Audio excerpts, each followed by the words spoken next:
வெயில எல்லாம் உட்கார்ந்து தைரியமா இருங்க. டைம் சாப்பாடு தராங்க, சாப்பிட்டுக்காங்க, வியாபாரம் பார்த்துக்காங்க, முன்ன பாருங்க வைங்க. நான் பார்த்துக்கிறேன். நீங்க நம்ம ஆபீஸ் நம்பி வந்துட்டீங்க, சரியா? அதான் ரொம்ப வருத்தப்பட சொல்றேன்.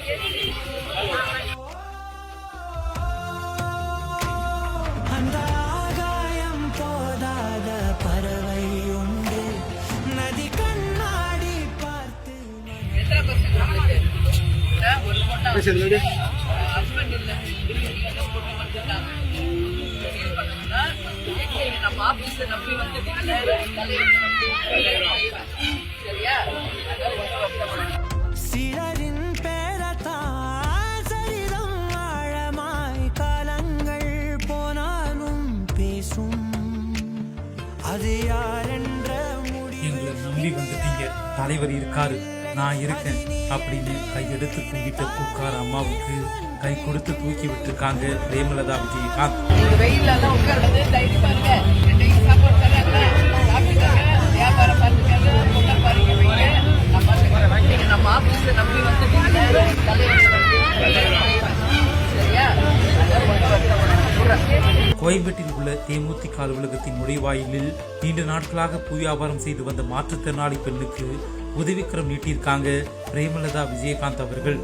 அதோட கொளுத்து வெயில சிரமப்பட்ட பெண்ணுக்கு வெயில தாங்கக்கூடிய வகையில பிரம்மாண்ட கொடையும் அதோட கொளுத்து வெயில சிரமப்பட்ட பெண்ணுக்கு வெயில தாங்கக்கூடிய வகையில பிரம்மாண்ட கொடையும் அமைச்சு கொடுத்திருக்காங்க.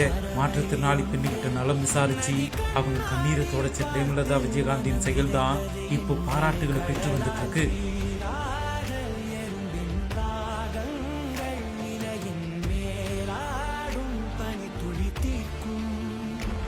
வெயில எல்லாம் உட்கார்ந்து தைரியமா இருங்க. டைம் சாப்பாடு தராங்க, சாப்பிட்டுக்காங்க, வியாபாரம் பார்த்துக்காங்க, முன்ன பாருங்க வைங்க. நான் பார்த்துக்கிறேன். நீங்க நம்ம ஆபீஸ் நம்பி வந்துட்டீங்க, சரியா? அதான் ரொம்ப வருத்தப்பட சொல்றேன். எத்தனை பசங்க உங்களுக்கு? ஒரு பொண்ணா ஹஸ்பண்ட் இல்ல, பொண்ணு மட்டும்தான். நம்ம ஆபீஸ் நம்பி வந்துட்டீங்க, சரியா? அதான் ரொம்ப வருத்தப்பட சொல்றேன்.